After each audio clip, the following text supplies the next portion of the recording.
Sondage léger, Alexandre. Eh bien, les écologistes ont perdu la bataille de l'opinion publique. Ah, clairement. C'est ce qui ressort de ce sondage léger, le journal TVA, notamment pour ce qui est de la taxe carbone. 56% des répondants demandent maintenant au gouvernement Legault de mettre la hache dans son système de tarification sur le carbone, qui, à la pompe, là, augmente facilement d'un bon 10 sous, votre facture. Faut comprendre que là, actuellement, il y a un écart vraiment incroyable entre le Québec et le reste du Canada. Parce que le premier geste de Mark Carney, lorsqu'il est arrivé à la tête du pays, ça aura été un peu à l'image de ce que fait Trump, là, mais de signer une espèce de décret, je mets ça entre guillemets, parce que ça n'a pas la même valeur juridique au Canada qu'aux États-Unis, là. Mais sa première décision aurait été de suspendre la taxe carbone. Ce qui fait en sorte que pour partout au Canada, sauf au Québec, parce que le Québec a son propre système de taxation, ben, les automobilistes ont vu automatiquement le prix à la pompe baisser, mais baisser considérablement. Là. Je vous donne souvent des exemples, même de 20-30 sous d'écart entre, par exemple, une station d'essence qui est à Ottawa puis qui est juste de l'autre côté du pont, ou même encore, si on compare là, les grands centres urbains comme Ottawa ou encore Montréal. Là, t'sais. Alors, de ce côté-ci, le Québec garde le cap avec son système de taxation. Ça ne passe vraiment pas auprès des répondants de ce dernier sondage léger-là. Et autre donnée intéressante aussi, il y a à peu près 68%, presque 70% des répondants qui demandent maintenant au gouvernement Legault d'inscrire clairement sur la facture, là, c'est quoi la part du carburant qu'on débourse en taxe carbone? Parce qu'actuellement, tu sais, sur mais notre c'est pas facture, si simple. Je comprends que les gens veulent cette transparence-là. La différence, c'est qu'au Canada, anglais, les autres provinces avaient vraiment une taxe carbone. Alors ici, c'est une bourse du carbone. C'est qu'on met un prix sur le fait de polluer, donc il doit être payé. T'sais, les pétrolières qui nous revendent le payent au moment de l'approvisionnement, fait que combien de ça ils nous refilent. Je sais pas comment, sincèrement, je sais pas comment on pourrait le faire. Là. Comment tu pourrais arriver à le déterminer? Tu peux pas le mettre sur la facture comme une taxe, là, où là, tu dis, OK, c'est 10 sous du litre ou c'est tel pourcentage, puis tu le mets. Comme on dit, c'est imbriqué dans le prix. Je sais pas comment on pourrait... Je comprends le souhait des gens d'une transparence. Ça me paraît difficilement applicable. Non. Ceci dit, là, on est dans une drôle de situation parce que... Qu'est-ce qu'il va faire, M. Carney, avec la question des changements climatiques? Est-ce que vraiment il va suivre Donald Trump et dire, nous, les accords de Paris, puis tout ça, on s'en fout, puis le Canada sort de ça? Ben, il semble dire que non. Lui, il veut rester du côté des champions du changement climatique, mais plus de prix sur le carbone. Ça tient plus, là. Alors là, il dit qu'il va remplacer ça par d'autres choses, mais le quoi exactement est loin d'être clair. Fait que là, à suivre, là, je comprends la frustration des Québécois. Moi, je pense quand même que notre système, c'était loin d'être mauvais. Mais là, je comprends en même temps que une fois qu'il ne paye plus dans 9 autres provinces, au Québec, on regarde ça et on dit, voyons, un fou dans une poche. Là. Nous autres, on va lui... non, mais...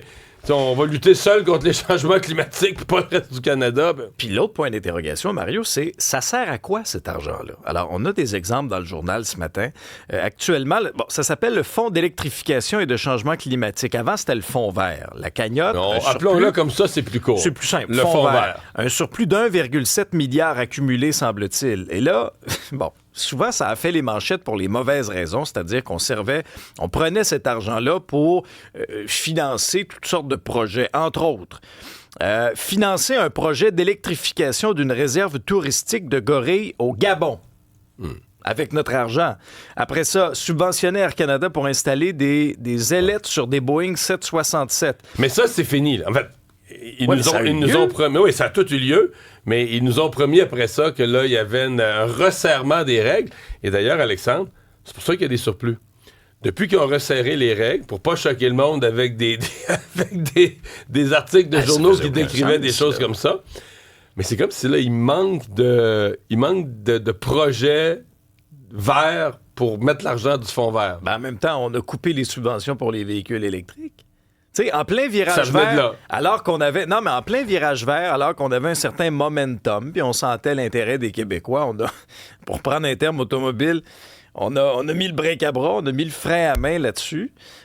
Puis ça paraît déjà dans les chiffres, si tu compares trimestre versus trimestre en début d'année, ça a descendu en flèche. Papier intéressant aussi, notre collègue Pierre-Olivier Zappa là-dessus, là, justement sur à quoi a servi cet argent-là dans le fond vert. Vous allez voir des exemples là, à vous arracher les cheveux de sur la tête. Et sur le même sondage, autre question, les pipelines. Les pipelines. Et là, on sent aussi dans l'opinion publique un certain changement. C'est pas, bien sûr...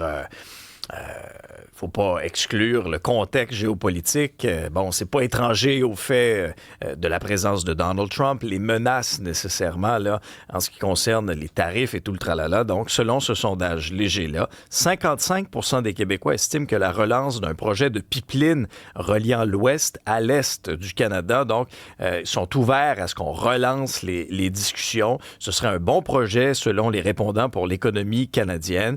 Je vous rappelle que la semaine passée, même François Legault avait dit dans cette entrevue qu'il avait accordée à notre collègue Stéphane Bureau pour son balado, son podcast Contact, qu'il ouvrait la porte là, en fonction aussi de l'acceptabilité sociale. Il avait même avancé le corridor de cette île également.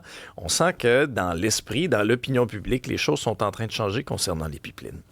Mais oui, mais il y a aussi un autre facteur qu'il faut mettre dans l'équation. C'est que, tu sais, des fois, les médias, on prend un spin, tu sais, que mettons, Énergie Est. Oui. Ça, c'était un projet dont tout le monde parlait en mal. J'étais peut-être le seul, là, tu sais, qui... Mais c'était vraiment, là, tu lisais, c'était juste du négatif dans l'actualité. Puis il y avait eu un sondage, puis c'était moitié-moitié. Donc, quand on parle de l'opposition au pipeline si énorme, puis tout ça autrefois, mais... c'est pas exactement vrai. Tu comprends? C'est que là, on dit qu'il n'y a pas d'acceptabilité sociale, le BAP, mais oui, je comprends là, qu'il y a eu des études de supposés d'experts, mais si tu allais consulter les gens, même dans des époques où tu dis, OK, la personne qui écoute les nouvelles n'entend jamais parler en bien du projet, juste des opposants qui ont le micro, t'entends toujours parler contre, tu sondes, c'est moitié-moitié. Ben, puis Mario, je te lance aussi l'hypothèse, est-ce que aussi, par exemple, pour ce qui est de la région qui est touchée, est-ce que souvent, ça passerait dans l'acceptabilité sociale, mais c'est des clics de gauche, par exemple, en ville, à Montréal, qui crient beaucoup plus fort et qu'eux sont contre. Oui, que les gens du Saguenay eux-mêmes... Ils sont directement touchés, là. Fait que c'est pour ça que là, on arrive à dire, OK, là, tout à coup, t'as deux discours. T'as toujours des opposants, mais là, t'as des gens qui disent, ben là, on est dépendant des États-Unis. Même le pétrole de l'Ouest canadien, on est au Canada, le pétrole de l'Ouest...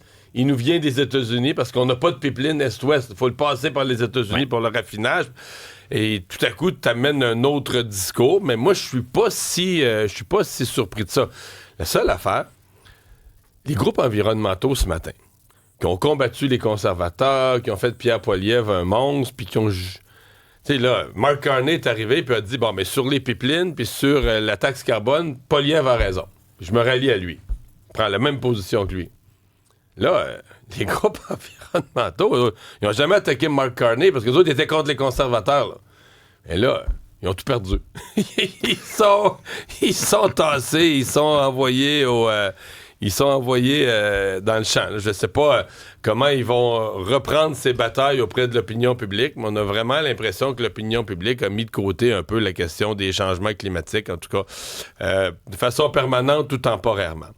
Est-ce qu'on va connaître cette semaine une nouvelle grève des postes? Oui, ben on se dirige vers ça. En tout cas, Poste Canada qui a reçu des préavis de grève du syndicat des travailleurs et travailleuses des postes qui a l'intention de déclencher une grève dès minuit vendredi. Alors maintenant, on annonce déjà là, que les lettres, les colis, si effectivement il y a grève, ne seraient pas livrés, qu'aucun nouvel article ne serait accepté non plus.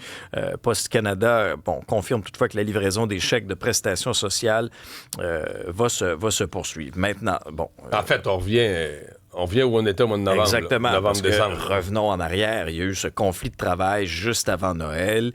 Et finalement, le ministre du Travail est intervenu, a renvoyé justement les partis à la négociation, mais aussi au travail avec une date butoir là, qui vient à échéance là, cette semaine. Maintenant, regardons un peu les finances là, pour ce qui est de Poste Canada. Depuis 2018, on parle plus de 3 milliards de dollars de pertes avant impôts. La semaine passée, il y a eu cette commission d'enquête qui a conclu que Post Canada devrait cesser la livraison à domicile pour survivre. Et là, il y a toute la question de la flexibilité. Est-ce qu'on devrait permettre des livraisons la fin de semaine comme tous les concurrents de Post Canada actuellement, sauf Post Canada qui se fait dépasser par la gauche, par la droite, par toutes sortes de concurrents?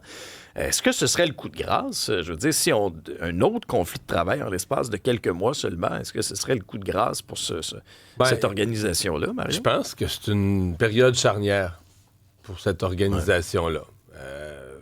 Puis, dans l'état des finances du Canada, est-ce que vraiment M. Carney, son nouveau cabinet vont dire, nous, là, regardez, là, continuez à faire du trou. Dans notre budget, on va mettre 1 milliard par année, là, puis on va le mettre dans une colonne, boucher le trou de Post Canada, là, tu comprends? Aller pallier aux difficultés financières. On va 1 milliard par année, mais ça fait 1 milliard par année, sauf que si tu continues, mettons que tu donnes les augmentations de salaire qui sont demandées, puis tu continues à rien changer chez Post Canada, on sait ça, on le voit, la courbe, là, 1 milliard va devenir 1,3, 1,5, 1,8, 2.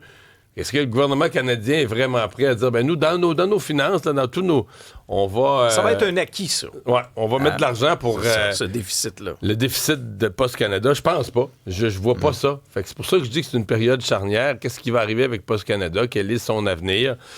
Puis je suis étonné que le syndicat voit pas... ça, là, voit pas l'espèce de moment clé que on va continuer comme si de rien n'était. Cet espoir, là, on va continuer comme si de rien n'était. On va se renégocier dans les mêmes conditions, une convention collective plus avantageuse, puis que tout le travail va continuer comme avant, avec aucun espoir de rentabiliser ça, juste la certitude de perdre de l'argent. Et je pense qu'à un certain point, les organisations syndicales en assemblée, ils se comptent des histoires... T'sais, ils vont au micro, puis ils se font une assemblée syndicale, mais ils se comptent des histoires entre eux sur la réalité de ce qui est en train de se passer. Parlant de grève. Parlant de grève, puis on est bon au Québec pour les grèves. Hein? On Champion. représentait des statistiques. On représente à peine 20 du poids du Canada, mais au-delà de 90 des grèves. Il y en a une autre qui pourrait être déclenchée dès demain matin, mercredi, dans le secteur de la construction résidentielle cette fois-là. Là, actuellement, il y a un blitz de négociation entre les représentants syndicaux et la partie patronale. Le gouvernement a même nommé un médiateur pour encadrer les discussions. Maintenant, ça pourrait quand même avoir des conséquences majeures là, si on se retrouvait en conflit de travail. 66 000 travailleurs donc, qui pourraient se retrouver en grève. Les chantiers de près de 50 000 logements pourraient être paralysés. Il y a eu certains accords là, dans les secteurs institutionnels, commerciaux et industriels. C'est pourquoi? Vas-y. Il y a des accords très généreux, là, 8 cette année, puis des augmentations considérables. Mais c'est parce que moi, j'ai étudié ça un petit peu, j'ai écrit là-dessus. Ouais. Dans ce que tu appelles l'institutionnel, puis le commercial, puis tout ça, il y a de la division.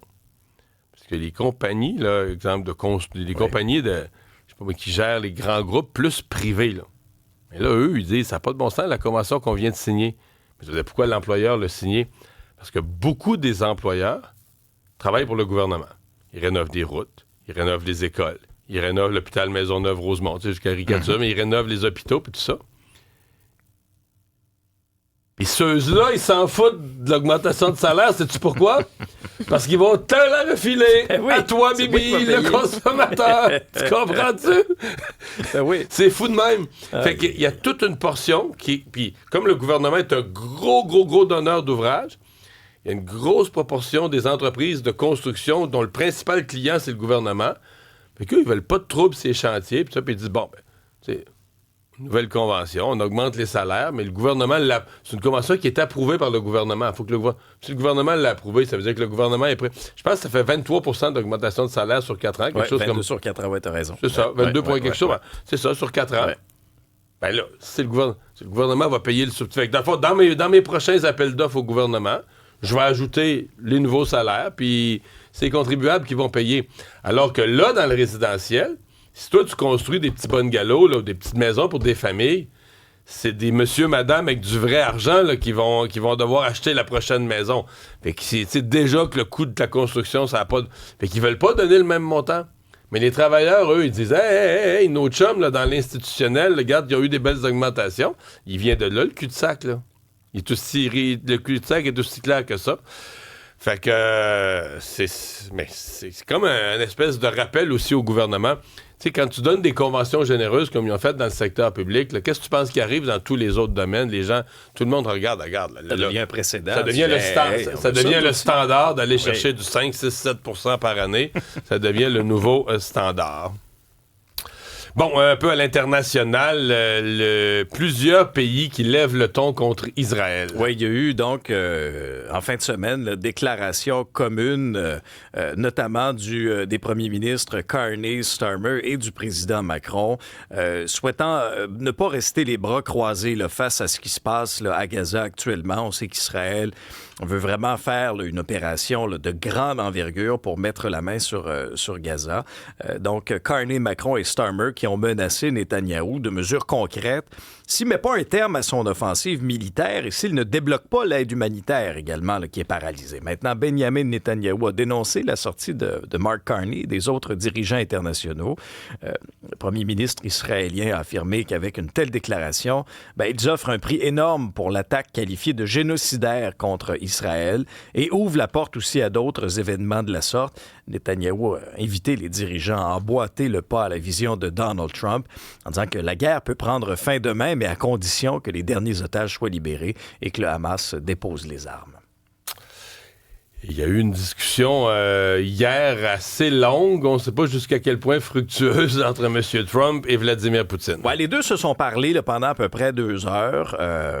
Dans le cas de Donald Trump, il est sorti hier, a fait certaines déclarations, mais il est resté très vague là, en disant que la Russie est prête à travailler avec l'Ukraine pour essayer là, de préparer les contours d'un possible traité de paix. La déclaration de Trump maintenant sur le début immédiat des négociations de paix entre la Russie et l'Ukraine, ça continue de faire réagir parce que le président russe, lui, s'est montré beaucoup moins optimiste en disant que cette conversation de 2 heures-là qu'il avait eue avec le président américain, oui, ça avait été utile, mais il n'y a rien de concret comme tel. Pour ce qui est de la Chine, ce matin, on a adopté un dialogue direct entre les deux pays pour résoudre le conflit là, qui dure maintenant depuis 3 ans. Alors, les choses avancent, mais avancent quand même lentement. Il y a quand même beaucoup d'experts un peu partout dans le monde, incluant chez nous, qui sont formels sur leur lecture de la stratégie Poutine, qui n'a pas d'autre but que gagner du temps. Gagner du temps, étirer ça. On joue l'horloge. On joue l'horloge. C'est ça, parce qu'on veut continuer la guerre, on pense qu'on fait des gains du côté russe. Puis, si on est obligé dans un monde idéal, on participerait pas aux réunions, on parlerait pas à Trump. Mais à un moment donné, il faut montrer un minimum de bonne foi. Là. On peut pas montrer à la face du monde qu'on s'en fout.